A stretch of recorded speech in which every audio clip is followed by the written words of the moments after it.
And for my friends, I'll share the link to the Highland Group's website. So please, peruse their work because it's super interesting.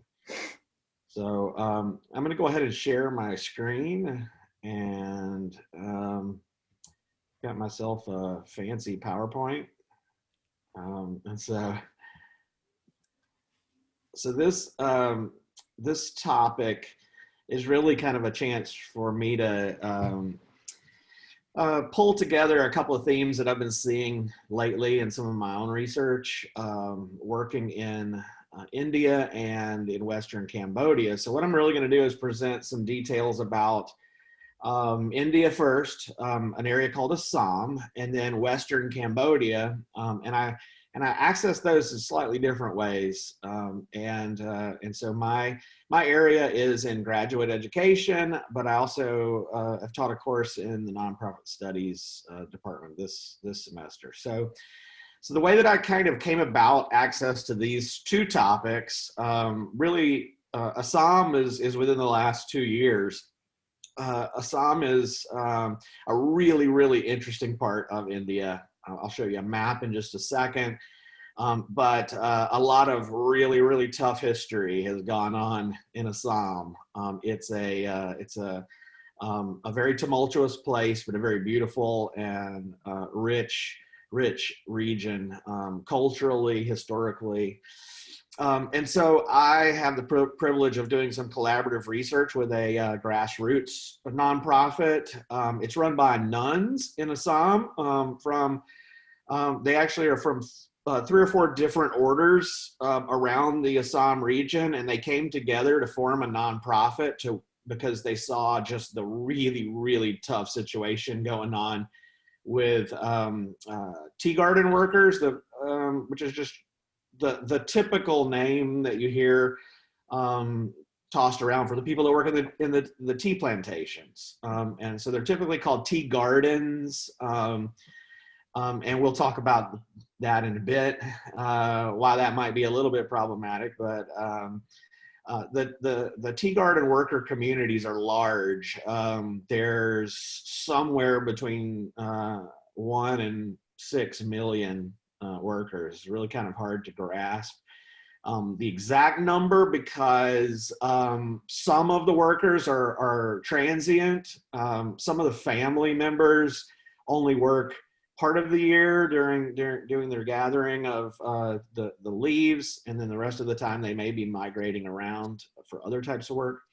So I had the privilege of doing a collaborative research project with that group called NURAN, and so they've done some pretty interesting work, and I just felt privileged to be able to access that. And then for Western Cambodia, I serve as a board member for Love Without Boundaries, and we work in several countries.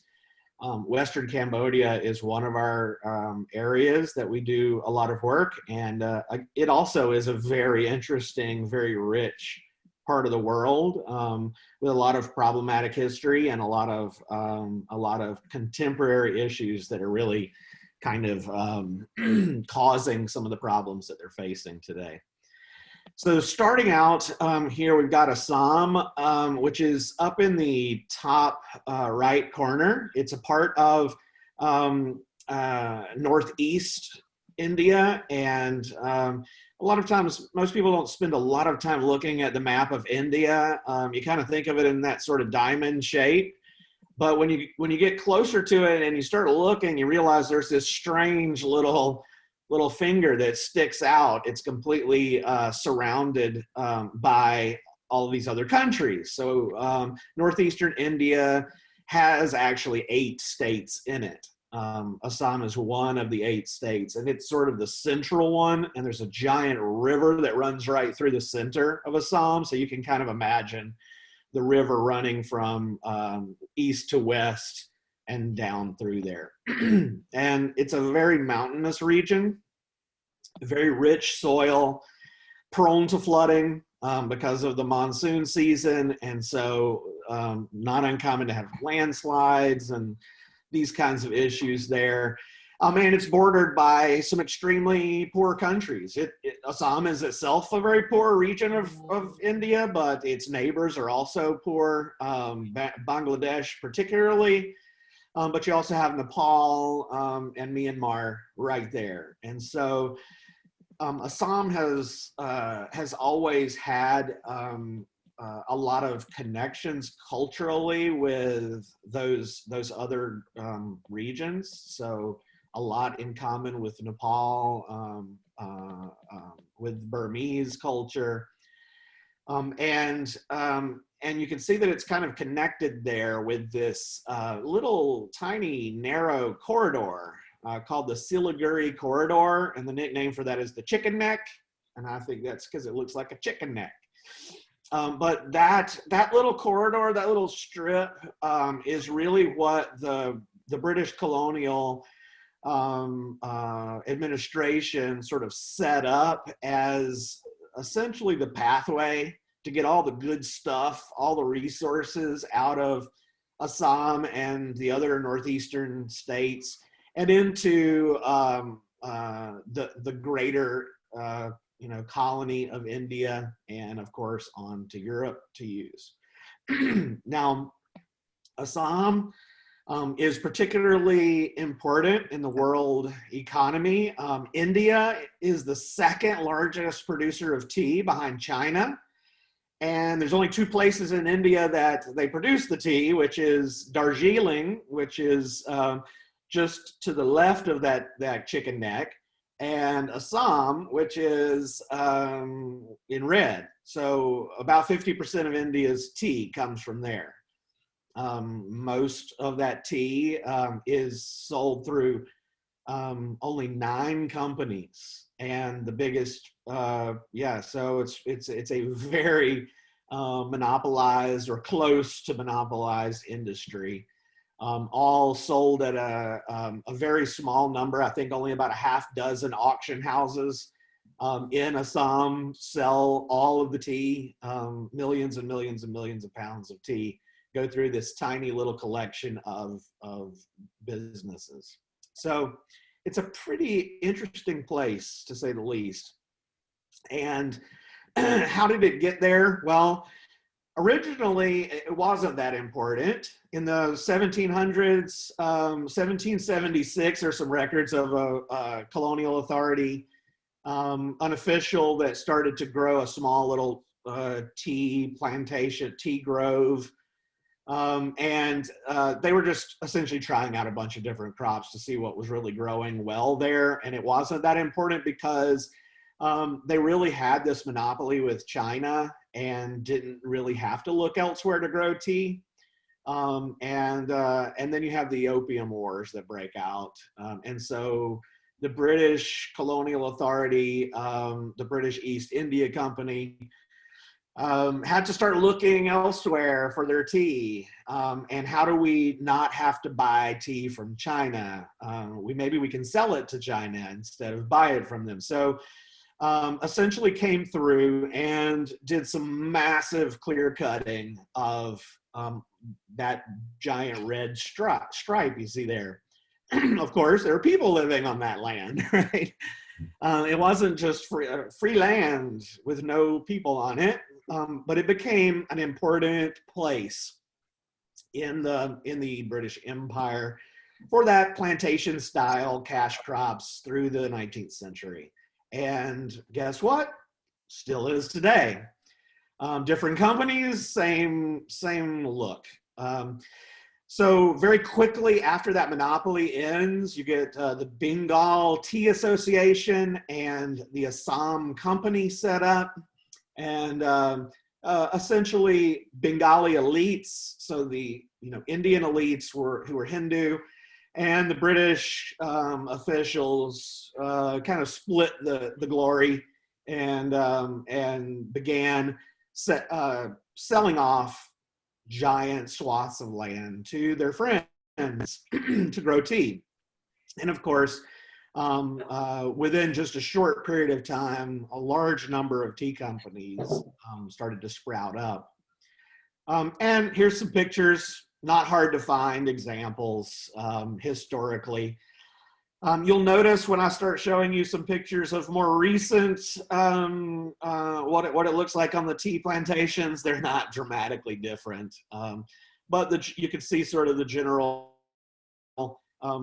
makeup of the workforce, and that's what we're going to get to next. And you can sort of see this is hard manual labor, like a lot of cash crop plantation style agriculture.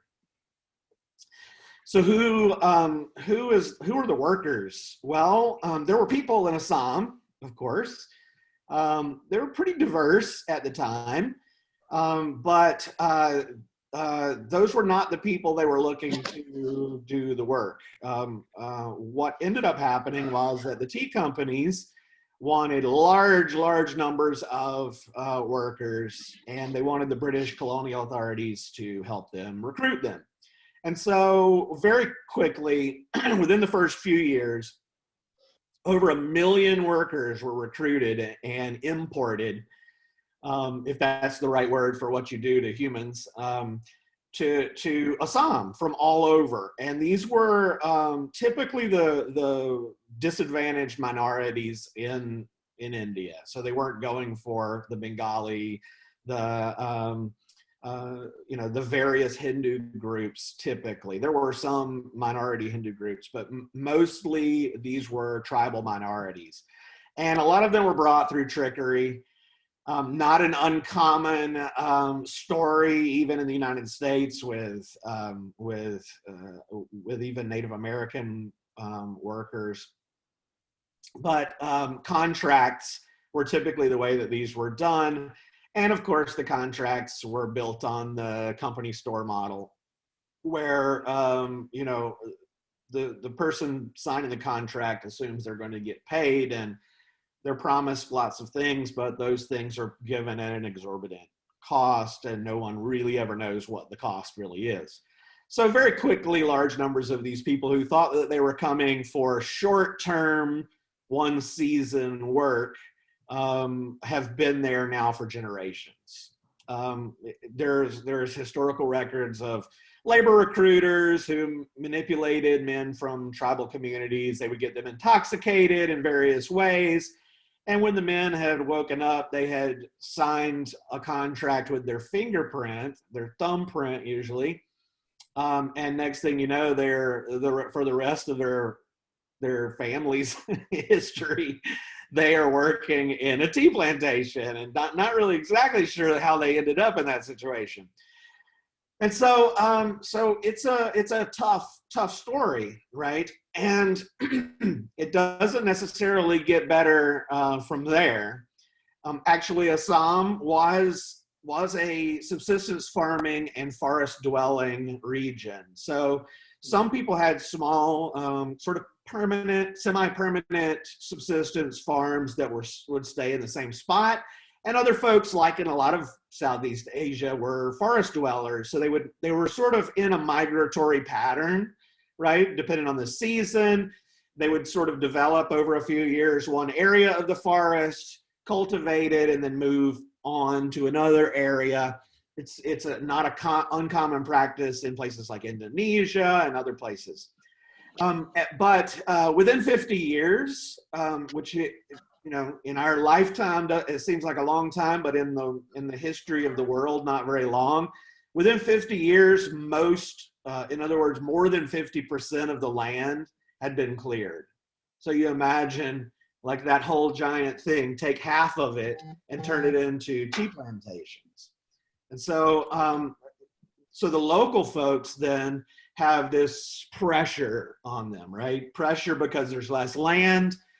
There were sort of more community attitudes about land ownership, certainly not the same kind of mentality that the colonial authorities brought to bear on India. But so you have this large, diverse minority group that gets brought in, right? And not everybody sees eye to eye, right? They may not even necessarily get along with the local groups, or vice versa, right? Sorry, the idea that just because these various groups are all from what we now call India. Isn't really all that applicable to most folks in that region, right? It's and so you have the local folks who are displaced. You have these this diverse group of people brought in and forced to labor. And you essentially have these large swaths of lands that are now enclosed and never to be turned around the opposite direction and given back to the people ever again. And so you get these phases really over the 19th century and into the 20th century, where different phases, large numbers are brought in depending on which company needed more workers, or whether there were political unrests and a plantation lost workers or whatever. These various phases brought in large numbers of people. And because these are very diverse groups, right? They're all from, I mean, dozens of different minority groups with different languages, different cultures. They're collectively kind of known as, the slang is Adivasis, which is kind of like indigenous, or I think the closest translation would be like original people, but it's not necessarily a term of endearment. I'll just put it that way. It's not necessarily bad, but it's also not necessarily good. But they're very diverse, right? They 5 to 6 million people from dozens of different tribes, linguistically different, so hard to get on board and collectively organize, right? You don't speak the same language. How do you come up with ways to collectively work on things together? Different cultures that sometimes may be in a bit of conflict with each other or with the outside groups in Assam and elsewhere. And so in my own research, looking at the surveys that we did in 3 different tea gardens, over 3,000 respondents, we found about 20 different languages spoken today. Large amount of, just intense diversity. And not only that many languages, but most people speak 3, 4, 5 languages, right? Because you have to survive. So, and it's further complicated because of the colonial administration rules that were overlaid on top of Indian culture. The way that Indian government even today operates, which is really a bit of a throwback to the British process, was that wherever you trace your family, wherever you are is also whatever state that you're located in and registered in is where you receive your social services. So things like food rations or Social Security or health, all of that is not done through the national government, it's done through the state government, right? So if you aren't in your state, you can't get those things, right? So all of these people, like 5 to 6 million of them, the vast majority of them come from different states, right? Whether they came during their lifetime or during their great-grandparents' lifetime, they're still officially registered as what's called a scheduled tribe, a backwards caste, or an other backwards caste. Those are the official names used in the Indian government registry even today. And those you can get a sense of a bit of a British slant on those terms, right? So you can see then how that further complicates things, that not only are they dislocated and disenfranchised, but they're not even in the place where they would be able to receive some of the services and have to go through a pretty difficult process to get registered if they even know how to do that. It's very difficult to access the support services, the entitlements, even to get an ID card. And then there's a fair increase in nationalism, particularly Hindu nationalism in India today. Modi, the current head honcho, is a little bit rough, and so he, with one swoop of his pen, essentially removed the potential for citizenship for about 2 million people in this region. So it's a tough time for the people living in these areas as ethnic minorities. Throw the current nationalism trend on top of this historical sort of colonial history, and you've got a really tough situation for people. And we kind of see sort of shock and awe kinds of responses to the way that the tea garden workers are treated and their life experiences today. But these are not even close to secrets, and have not been. You can go back to 18th century historical documents, both from British sources, colonial sources, that are acknowledging that the tea garden companies that they partner with are harshly abusing the workers. And the term thinly veiled slavery came out of a British source. But you could find that same sort of stuff from the 1800s to the present. Not great. And so what are we seeing today? Really not much difference. Some little minor changes. But what you end up seeing is that many of the tea garden workers that are working in these fields today, and you can probably imagine some of the companies that get their tea from Assam. They're all the companies that we get in our local stores. The British companies like Twinings, the ones that sell to American stores like Lipton and those companies. They all get tea from this region. And what we end up seeing is that these tea garden workers, a lot of them are working still on their grandparents' and great-grandparents' contracts. We in our survey with Newran, when we asked the question, "How long have you been working in the tea garden?" And well, actually, we asked, "How many years have you been working in this tea garden?" And when we saw answers that were over 100 years. We pretty much assumed that it wasn't them, because we did not survey anyone that was 100 years old. So pretty powerful stuff.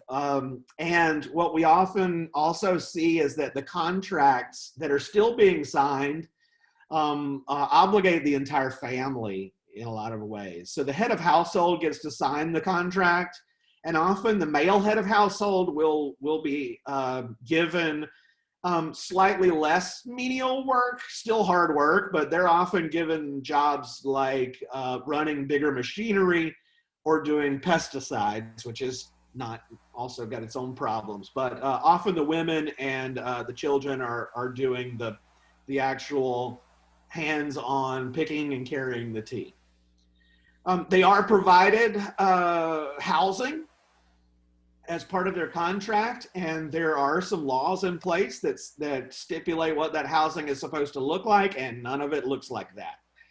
No electricity in many of the houses, no running water. If there is running water, it's not good. Poor sanitation, and then in the fields, no sanitation provided, no toilets for the workers.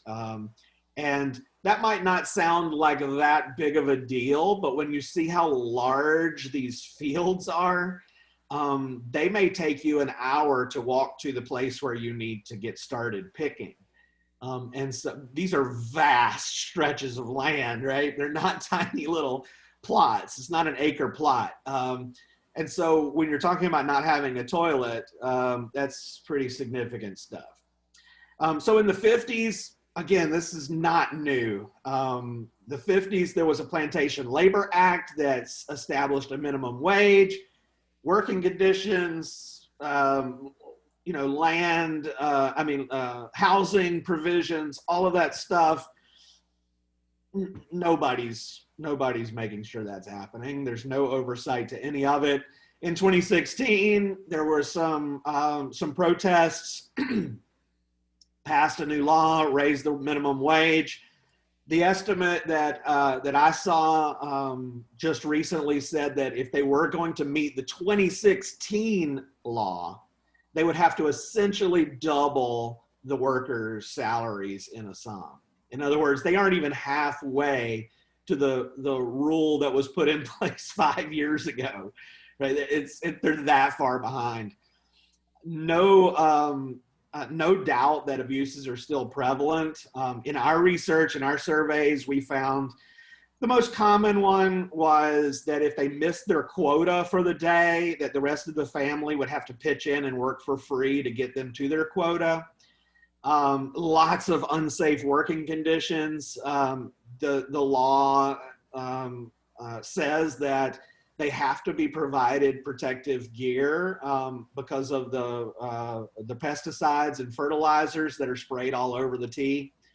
And they're not provided any of that. And we found a lot of respondents that said that they were provided the protective gear when government officials came to audit the farm, and only then. So the day before, management would come out, provide them with these masks and gloves, and then take them all back when the government was gone.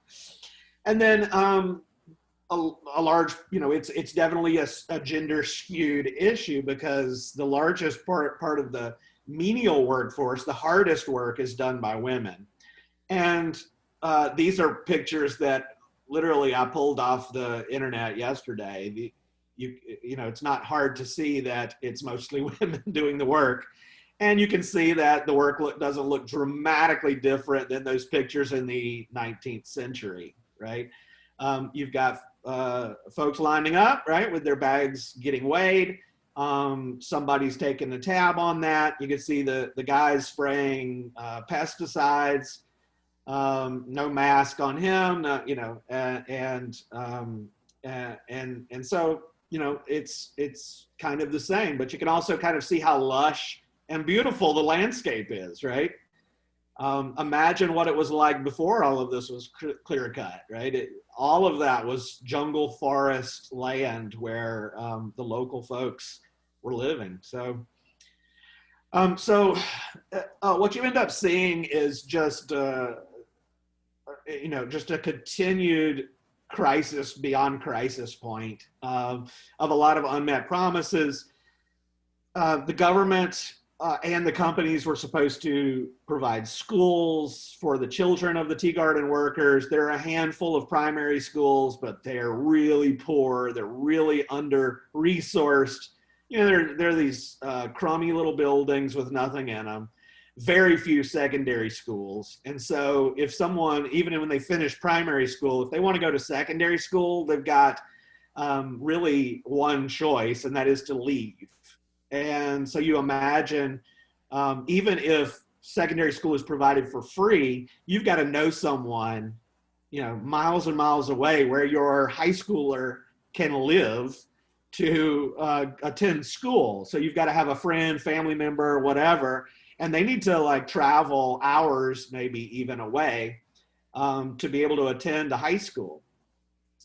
We're supposed to be provided health care, but the companies are the mediator of information to the tea garden workers, right? So they don't communicate how to access that out. They don't provide, access to the various government schemes for accessing healthcare, and so that's a problem.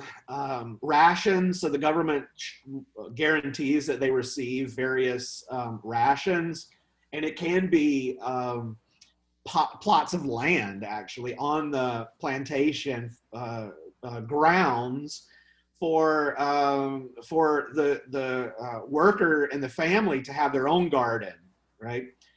And the information is inconsistently communicated. There are things called ration cards, and we saw that some of the workers did have ration cards, but it was unclear as to when they were able to actually, and that's a card that they can take to a government office and get commodities like rice, your basics.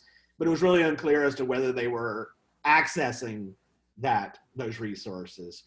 The minimum wage still not met. ID card, a lot of folks still not actually officially registered.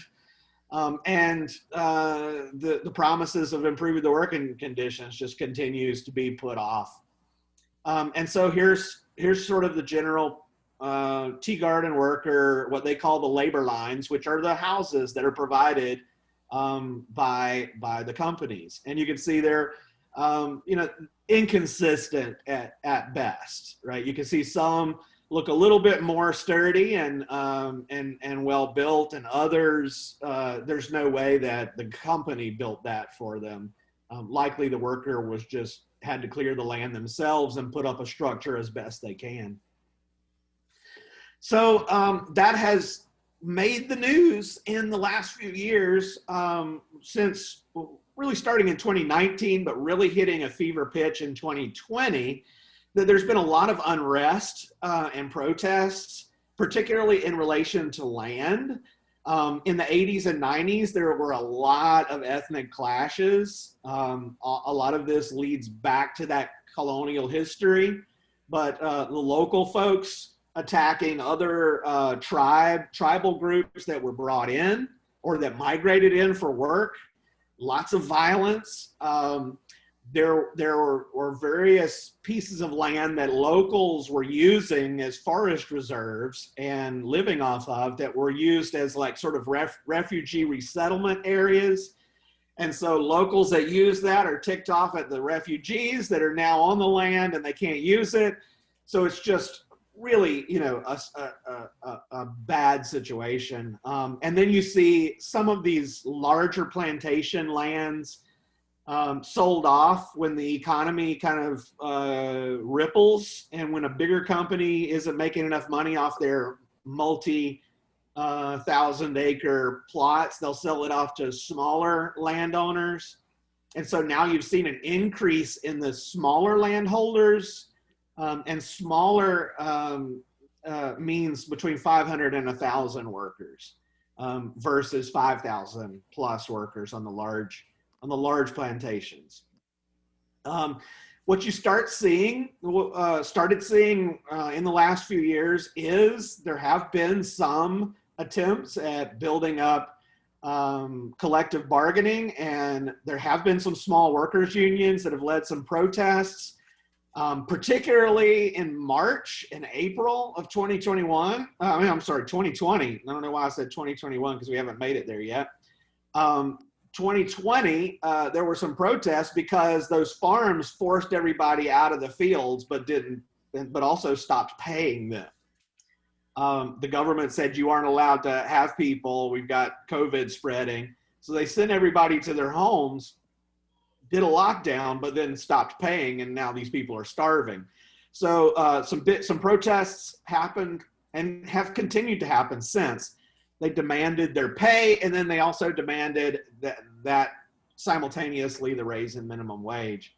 And then interestingly, there is a growing number of secondary and university students that have come out of the tea garden. So these are the children of the tea garden workers, and one group in particular, the All Assam Tea Tribe Students Association, has led some pretty successful protests and even shut down a trip of Modi, the main head honcho, who was going to come and visit Assam a few months ago, and they canceled the trip because of the students' protests. And essentially, they're doing two things. They're protesting for increased wages and better working conditions for their families, but they're also doing it as an information session. So they're holding these meetings, but they're also bringing some of these government officials, health officials, these people that the management companies don't really want going into their gardens. The students are becoming the mediators and helping bridge that information gap, which is pretty interesting. And so not hard to find examples of small but healthy protests going on between workers groups, and student groups. And on the flip side of this, for the last couple of decades, we've seen a growth of tourism. So these giant tea companies have you saw the pictures, right, of the beautiful, beautiful land. They've now turned them over to what they're calling tea garden resorts inside some of these plantations.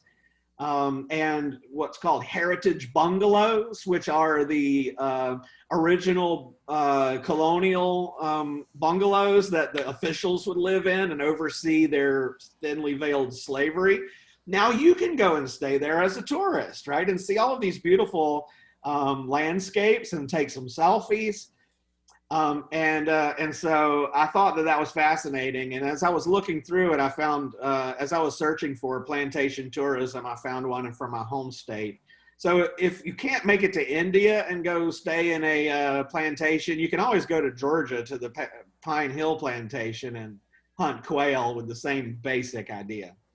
So here's some pictures of these lovely bungalows, very British, very colonial. And looking over off into the distance of these beautiful tea gardens in the mountains of Assam, and see all of these workers who are out there picking that tea for you. So now we're going to take a little bit of a pivot, travel a couple of countries over to Western Cambodia. And so my experience in Cambodia is mostly here in this top left corner in the province called Bantai Minh Chai. Okay, and the biggest city there is called Sisapon, or Svai is its nickname. But most of my work has been done right there on the border of Thailand. Okay, and it's an interesting place to say the least. So Cambodia's colonial history is a lot different in some ways than India, because it wasn't used as this giant cash crop place at the same scale as India, but it certainly was used as a resource, right? Particularly by the French. And then, but really what has shaped Cambodia today, beyond the colonial history, would be the American War in Vietnam. Huge impact in that region, and we're still seeing the impact of that. And so years of war after the United States left Southeast Asia continued. Lots of atrocities committed on behalf of lots of different groups, pretty awful stuff. And this post-Civil War area has been a game changer for Cambodia. It is and has been for the past decade one of the fastest growing economies on earth. It is developing rapidly, and part of that is because it is open for business, as many governors like to say in the US. Cambodia is widely open for business. Massive foreign investment in the past decade, and even in the region where I've worked, I've seen massive investment, development, huge, giant factories making everything from apparel to computer components to jewelry boxes. And actually, I was given this little gift at work in this little jewelry box. You might have seen some of these little boxes. But I went in a factory in Western Cambodia that made these exact boxes. So I would stake my life that this came from a factory just like that. But massive, 500 workers at a time, big open air factories. So manufacturing has exploded. Cash crop agriculture has exploded, and we'll talk about why that is in just a second. Hotels, tourisms, casinos, particularly in the region that I'm working in, and I'll show you some pictures of that. It is a strategic, of strategic importance to China. because China's plan, called the Belt and Road Initiative, which is eventually going to be a $1 trillion development plan in Southeast Asia. That's $1 trillion, not $1 billion, to build highways and high-speed rails connecting China to all the rest of Southeast Asia. Cambodia is right there on that path, right? So, and you can see the investment that is essentially prefacing that already really setting in. And that becomes problematic when you look at land tenure and how land is possessed in Southeast Asia, particularly Cambodia. There are, number one, in Western Cambodia, there are still a lot of landmines. The Civil War didn't end that long ago, right? Right around when I graduated from high school, they're still fighting, right? Their Civil War. So, so large pieces of land that really are difficult for locals to go in and develop. It really takes the government or an NGO to clear the landmines, right? Or you just take your risk and hope that your kids don't blow up out there walking in your field. And guess what? That happens. Especially because a lot of the landmines that were used look like these little silver balls. And so a kid picks them up and then they blow up. There's also kind of a murky land ownership set of regulations in Cambodia. There's what's called soft titles. And historically, that's how land was kind of, I guess owning is probably the best way to describe it, but it wasn't exactly the same concept of ownership. It was really a community decision, and it was locally documented. So local village leaders were the ones that, decided and kept track of who lived where and who owned that land for whatever period of time. And that those things would change too.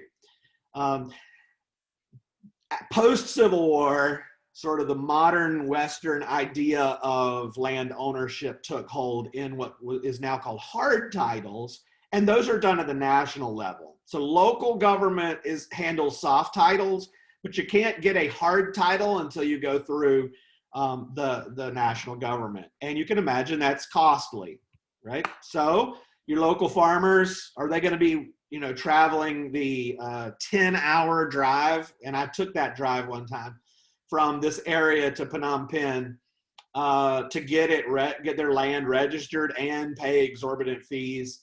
It's not going to happen. So interestingly, after the Civil War, there were some groups that were resettled in some of these areas by the government, but not given the hard titles to the land, right? So they were like, you can live over here and you guys work it out. But as investment has increased, right, and particularly foreign investment, these ideas of the hard title become a lot more profound and important, right? Because well, there's some local people, they say they own it, but hey, you want to build a giant factory, and we think we can work something out. So you get elites, you get some local savvy folks, and you throw in a little touch of corruption onto the already legal system. They're not breaking the law in a lot of ways, right? It's the legal system that says if you can get it, the land titled in Phnom Penh, it's yours. So we, oftentimes you'll see Western sources, particularly academics, that will kind of criticize the corruption aspect of it, right? Oh, this is all about these undeveloped countries, and they still haven't worked out legal systems for this kind of thing. And actually, it's the opposite in a lot of ways. These foreign investors are following the legal rules, and the locals can't afford to access that. So you get people that have been living in these villages sometimes for generations, and someone shows up and they have this piece of paper from the government that says, this is now my land, get the hell out of here. What are you going to do? And guess what? They usually don't come, with just like the factory owner or the local or the big businessman. They show up with the military or the police with some guns and some tractors and some bulldozers. And that's also not an uncommon sight, because people are fairly desensitized to the idea that squatters may be living on someone else's land and be displaced fairly regularly, particularly when, like, something happens on the land, or the landowner wants to build their house on it, or there was a fire that broke out and burned some of the squatter houses, or there was something illegal that happened. Maybe there was a crime, some crimes or something. Anyway, long story short, it's not uncommon for landowners and the government to come in and just swipe the slate clean in squatter camps along the border.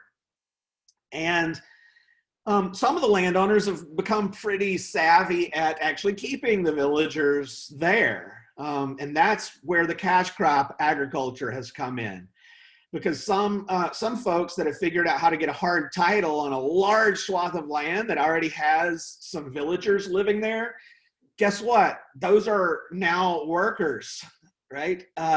Hey, I own this land, and I'll let you stay there in your house that you've had for decades.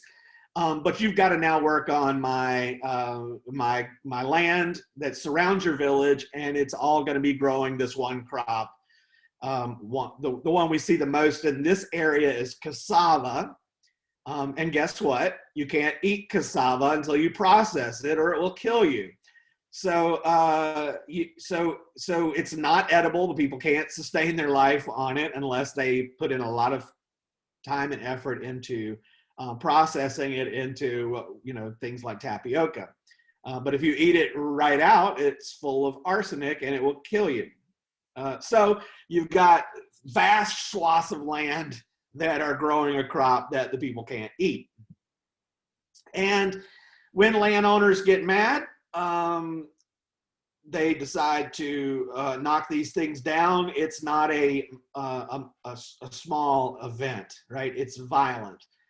It is setting places on fire. It is bulldozing. It is legitimate violence, right? And this picture up in the top right corner was from only about a year ago. Some land clearing that happened.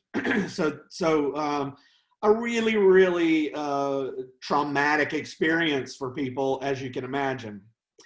So how have I encountered this? Well, our NGO has actually had some run-ins over land tenure.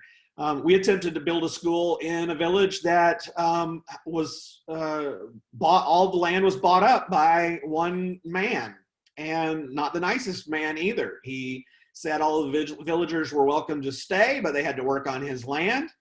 We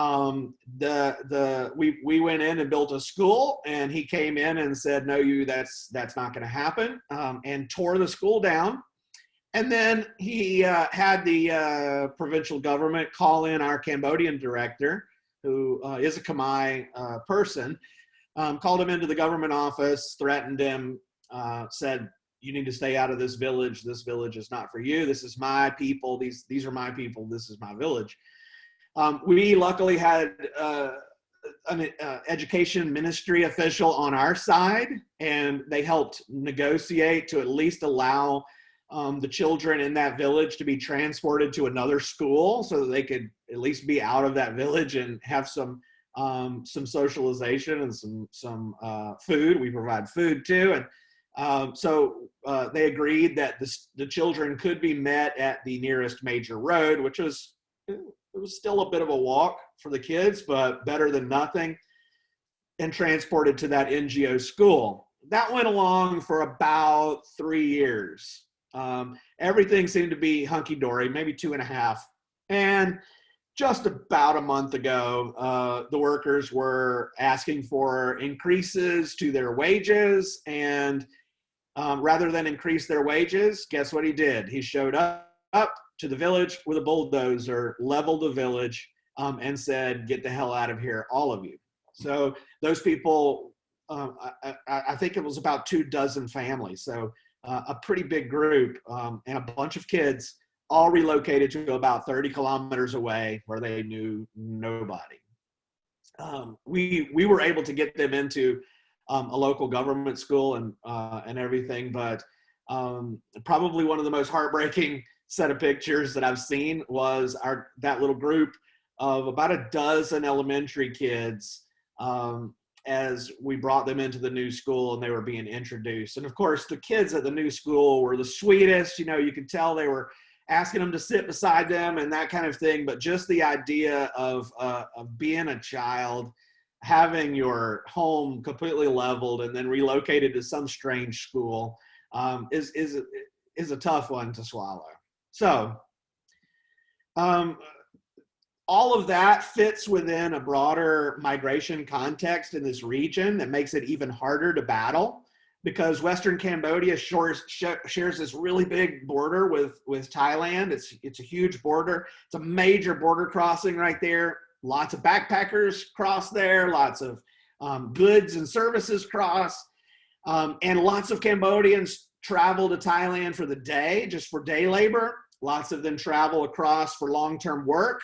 Lots of them are recruited from the villages to work in Thailand. And in 2014, the military took over Thailand and had a really bad ranking in the Trafficking in Persons report at the time. So one of their main solutions was just to round up all of the non-formal Cambodian workers around the country and send them out and say, look, at least these Cambodians aren't going to get trafficked because they're not here anymore. So we think that, the International Organization on Migration, by the end of 2014, stopped counting the number of people that had been deported at that one border crossing. They stopped counting at 250,000. And we know that the mass deportations continued for at least another couple of years at hundreds and hundreds of people a day. And so that for the first few years, that really wasn't that big of a deal because a lot of people would just return informally and risk worse treatment, but still could access Thailand for work. But since the pandemic, that's gotten even worse. The borders have shut down, essentially. The informal border crossings now have guards. The border regime really strengthened, and they've gotten a lot stricter about passes and these kinds of things. And now you've got whole villages full of people that had income coming in from migratory work that have nowhere to go. And so you can imagine what that means, right? It means starvation. It means, unfortunately, other things like increased domestic violence. We've seen some increases in that, and we've seen an increase in the number of people or whole families that are moving into landfills, and just using the landfill to find both edible food and recyclables to make money. And so here's some pictures of that. Here's some landfills. You can see some homes there. Those numbers in the landfills have gone up. And not that far down the street, you can see this beautiful, really nice casino, and another entrance to a casino here, where you also see workers along the border and a backpacker with this really nice little pull suitcase. So it's a strange mix, to say the least. And here is, to be honest, it's really not hard to find pictures of this. If you just type in, immigration, deportations of Cambodians, you'll find 800 pictures of these vans, which kind of look a little bit like cattle car, but they're sent from Thailand's immigration detention center on the Thai side of the border to Cambodia, and they're just open the door and let everybody out. Again, I mentioned that the United Nations IOM was counting for a while, and they stopped. It just became too much of a pain. So we aren't really sure how many are crossing, but we know that it's a lot. So that brings us to the end. And so I'm going to end sharing my screen, and I would really like to open it up to some questions. So hang on just a second. So hopefully it wasn't too overwhelming. And I would love to hear some questions. So Jennifer, it looks like, oh, that was a clap. I'll take it. But if you do have a question, just jump on in. I have a question. Yes, let's hear it. Yeah, from the New Rand survey in India, how many different plantations were surveyed to get the data that you got about, how long they had lived there and that sort of thing? Yeah, so 1,000 at 3 different plantations. So 3 major plantations, 3 different regions, 2 in one part of Assam and 1 in another part of Assam. So I think it's like 3,100 surveys, something like that, all done by New Rand. So I had hoped to go there, but then COVID slowed me down. Yeah, that's a big problem. Yep. Okay, thank you. Any other questions? In Cambodia, what is the kind of ideological construct of oppression? I mean, how is the differentiation operationalized? And in India, is there any unifying ideology of resistance? Is it ideology, religion? What is the unifying ideology of opposition in India? Well, India, so maybe I'll start with Cambodia. Cambodia is just such a fascinating, amazing place. And you do have a strong resistance population, right? Resistance is political resistance is not a foreign concept. Even in post-Civil War Cambodia, you've had a resistance political party, minority party that grew to some pretty powerful standing in Cambodia, to the point where Hun Sen, the current leader who's been in power for over 30 years, banned them and called them an illegal organization. That's how threatening they became, and it was looking like, particularly because of youth, because the young people of Cambodia are really, really savvy, very aware, in some ways thanks to social media and connections with other groups, but young people really rose to the table and supported that minority leader, and then he was kicked out. And so the leader cut him off at the knees, unfortunately. And that's partly because he and his cronies are so entrenched with the foreign investment. If they didn't have the backing of foreign investment, that minority political party would have probably done okay. There are other political parties that are essentially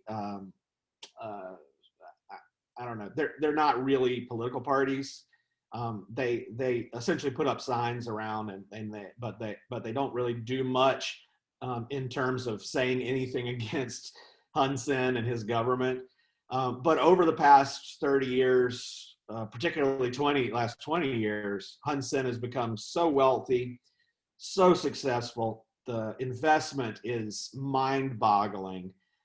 That we're not talking about just internal politics here. We're talking about global politics, right? And global infrastructure that is propping him up, because he's making it easy to invest and making it easy to buy up land, making it easy to build a new factory, making it easy to ship those goods across the borders wherever they need to go.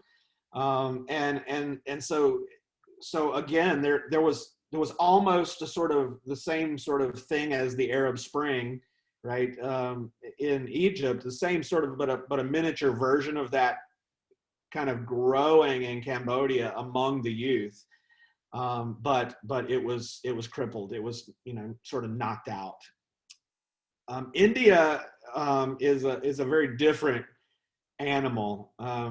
So huge, so diverse, so many people, and a rich tradition of political protest, but also a rich tradition of colonial domination and the caste system, and all of these things. And so for instance, there has been not in Assam, but just across the country, some farmers protests over the last year. So the farmers, and these are small scale farmers, but strangely enough, actually joining forces with farm workers, with agricultural workers, and fighting against this pricing system in India. That's a really interesting bedfellows, let's just put it that way, because typically the farm owners and the farm workers don't necessarily come from the same set of interests.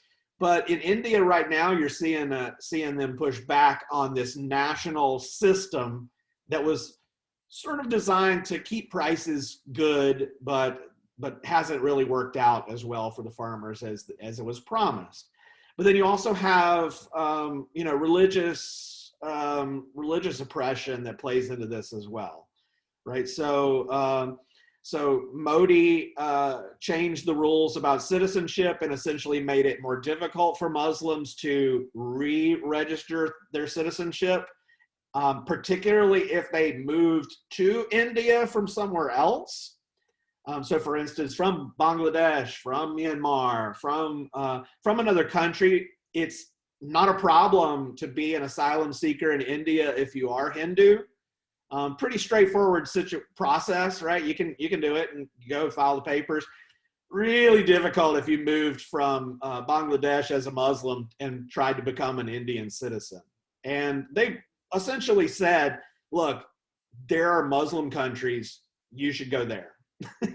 I mean, not in so many words, but that was the message, that like, we're not looking to take you here, but there are plenty of other options. Go investigate those. So it was you're playing with some really complex issues there, a mix of that colonial history, a mix of that class piece, a mix of that religious piece, and then of course, it's hard to get past just the chaos that was put in place by the colonial system. So I don't know that exactly answered your question, Ben, but.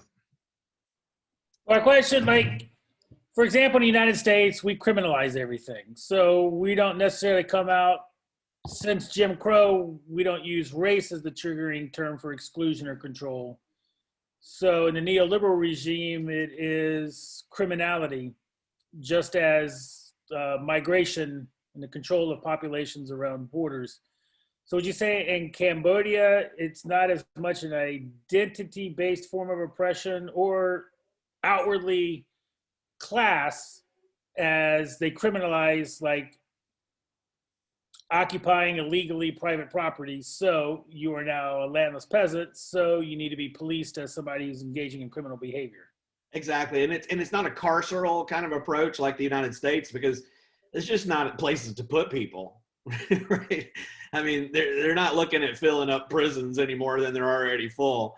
Rather, it's just get out of here, figure it out for yourself. And so you see people end up in squatter camps and squatter villages, and so they end up just sort of being permanently transient and having to move around because nobody cares about them. It's not a race ethnicity element. There are some minority groups up in the mountains, but most of the people in Western Cambodia are ethnically Khmer. They speak Khmer. They trace their history and lineage to the the Khmer kingdom, the empire, and back in the day. And so it's not ethnically driven in the same way.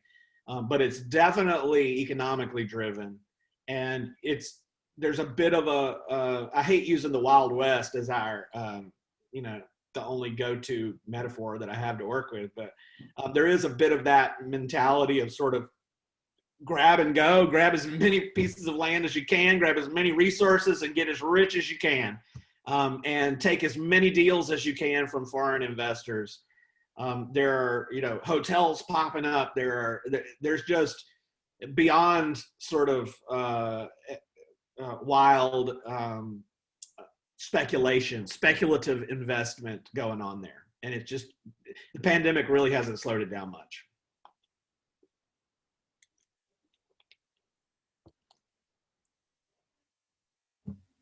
Now, do anybody else have a question? I don't want to. Yeah, I have a lot, but I'm trying to think of what's coming top of mind. But first off, I want to say thank you, Bob. This is an awesome presentation. Cool. I've learned a lot. I took a lot of notes. I'll send you the presentation. And, a few comments. I am feeling hopeful with some of these protests that have popped up in India with the farmers in Myanmar lately. You know, it's especially with social media, like youth really like galvanizing and doing that. So I'm hoping to see more of that and some of these shiftings of power balances. But I am curious too, going back to India, like, are there many like fair traded companies there with the tea plantations? Is there any movement to get more like fair traded There's like a lot. companies there to shift the dynamic? Yeah, there's a lot of criticism about fair trade work in Okay. India, that it's a facade. Okay. There's some good work, but it's small scale. And it can't compete with the vast tracts of land that these big players have, and they don't have to play right until they're given they're put under pressure to change the way that they're doing things. They can I mean, they'll sign we'll do the fair trade agreement here, and what do we need to do? There's just no oversight, and so they could sign as many documents as you want. And these places are big enough, the scale is big enough that, hey, you want to bring in a fair trade inspector? Yeah, just give us a couple of days. We'll gladly give you a guided tour of our wonderful facilities. And there's no way around that. You couldn't match that scale in terms of oversight because it's just that vast. And there's a lot of that in Cambodia as well. There are sort of model companies, and the Cambodian government likes to show those places off, and then there are bad actors, and nobody's checking on those. Yeah. One last thing, obviously we could say how much the pandemic has exposed even more sort of the inequities here, right? And I think I heard something the other day, like, so the UN had these sustainable development goals of like 2030, and now those are like, the pandemic has just like blown those out of the water. But what role do you really see NGOs, and how can NGOs work better with the governments to try and make differences? Well, NGOs are in this, weird little spot, right? The driving force behind most of their work is funding, right? But they have the ability in a lot of ways to be a counter voice to what governments and business interests are saying and doing. And so I think in order to make a difference, they've got to be a counter narrative to what's the status quo really is. And that is a really hard place for NGOs to be, especially the bigger that they get, right? Because, and those are the ones that have the biggest voice, right? Nobody knows New Rand, right? I know them, and there's like a couple of people in the UK that know them, and that's about it. And they're doing amazing work. These ladies are firecrackers. They're amazing. But they're not getting millions of dollars in USAID funding. And so that dynamic has to be disrupted, and somehow we have to get the message that those smaller, more radical, more paradigm shifting groups get more of a platform. I mean, social media can do that. There are grassroots movements and things that do get some traction, but I think you're still competing against these major players, and that's hard. That's really hard. So a touch of hopefulness, but also a touch of pessimism. Sorry. Well, You're doing what you're doing. Along those lines, like I feel an affinity with the work because there's an appreciation for structural change, and being part of the sector, the nonprofit industrial enterprise, you, you are funded, like if you're working in Cambodia and you're going over and you're going to integrate women into the capitalist system by developing their skills to access market opportunities, the Clinton Foundation will give you tons of money. You Right. break that down to what that means, that's participating in the reinforcing of the very dynamics. You talk about social media, a person, I forget his name, but the head engineer of Microsoft said that technology doesn't transform anything, it only amplifies what already exists. Ooh. So I know, looking at my Facebook feed, I see Mercy Corps every single day saying, oh, there's a drought in Yemen, or there's locusts in Syria, never mentioning regime change policies. And so you talk about the role of NGOs. Right now, I see that the role of NGOs is significantly weighted towards reinforcing the class that has all the privileges and opportunities right now. Oh, absolutely. And it's an extreme challenge. I mean, everybody's talking now, how do we disrupt the professionalization of the nonprofit sector where you're chasing money and your whole point of existing is serving those with money to fulfill the structure that they're looking to replicate. And no, I agree with you that I think the vast majority of the work going on in NGOs is propping up the structure that makes all these problems. I don't think all of them are, and one example I would give would be Highland. Right?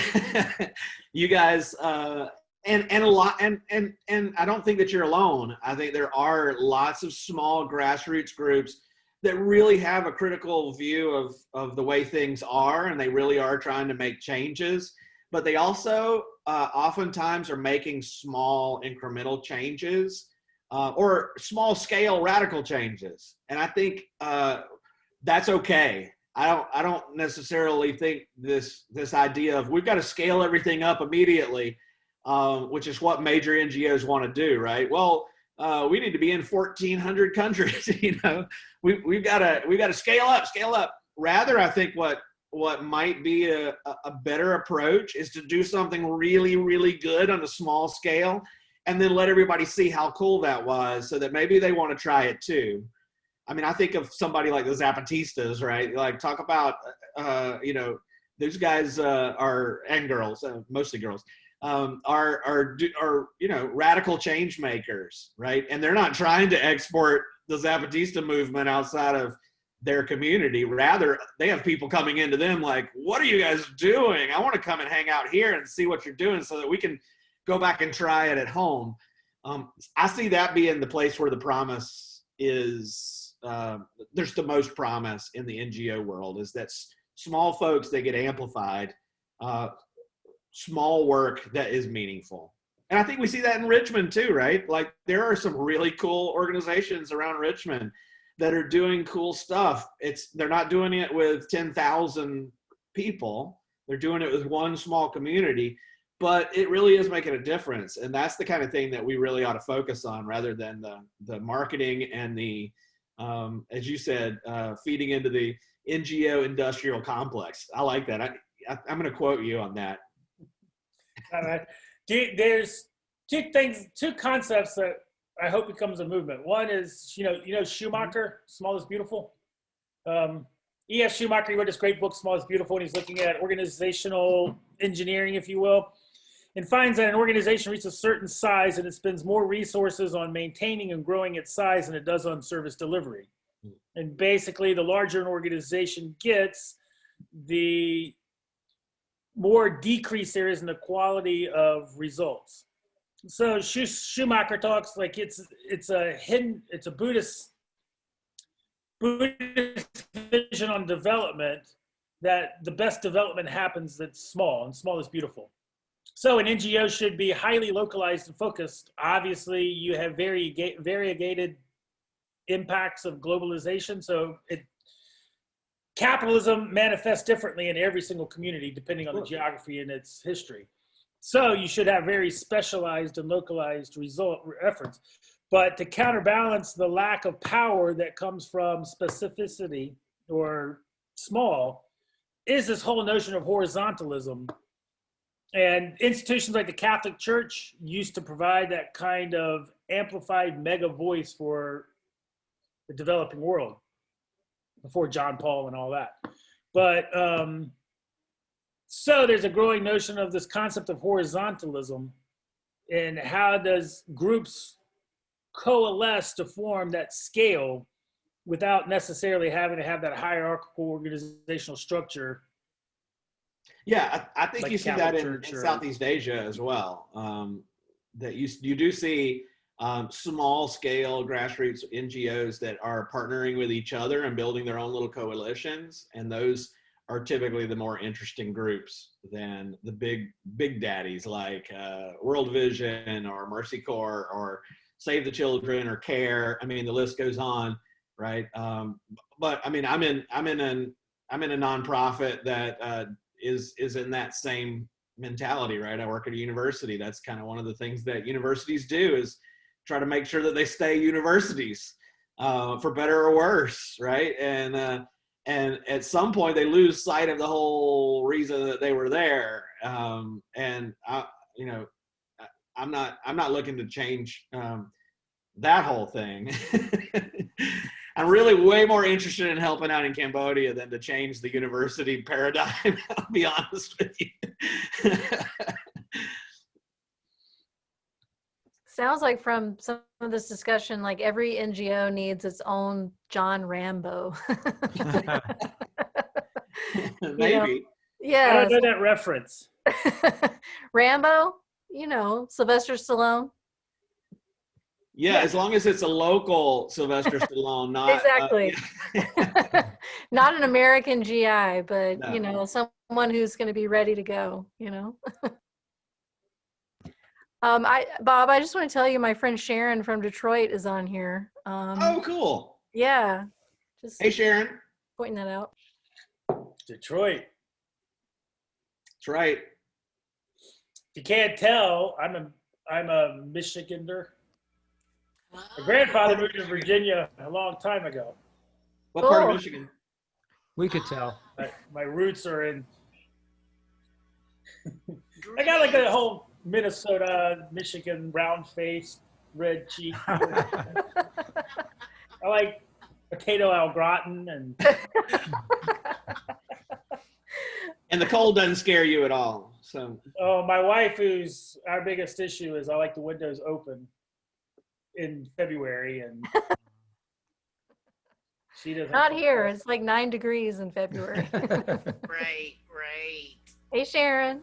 Hi, how are you? Hello.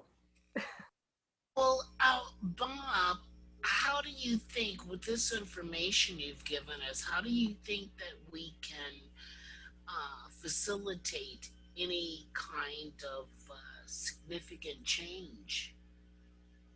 That's a tough question, and one that I grapple with all the time, right? Because one of the fair criticisms of academic research is that it sits on a shelf and 3 people read it, and it never ends up going anywhere. And that's an accurate criticism of that kind of work, right? It's sort of that chasing the tail all the time. So, I mean, if I was going to give recommendations for what we should all do, it would also make sure to turn that mirror around on myself, right? And that would be to support, be mindful of the local groups that you have in your area that are doing really, really good work, and get involved with them and support them. So, and not just support them with writing a check, because that's fine, and they certainly benefit from having some financial support. But I think they just as much benefit from being an active participant in it, in their work. So whether that means hosting local events or just helping them to build a network and connecting them with other people. I think those are really, really good first steps for all of us. And so, like I said, make sure that you check out Highland Support Project or their version, something similar that's happening in the Detroit area, because I know that there's some really good stuff happening there.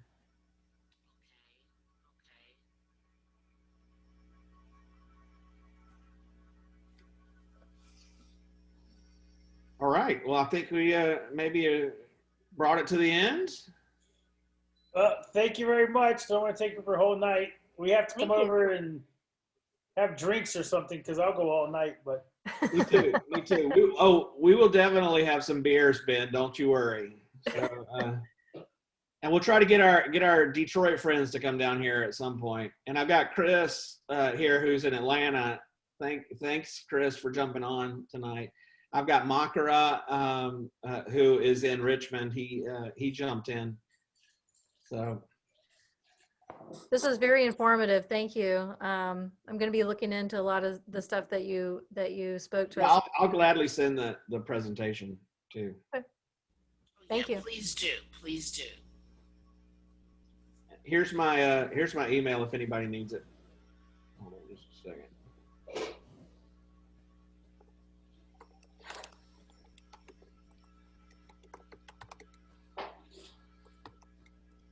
Yeah, just send me an email and I'll gladly share that with you.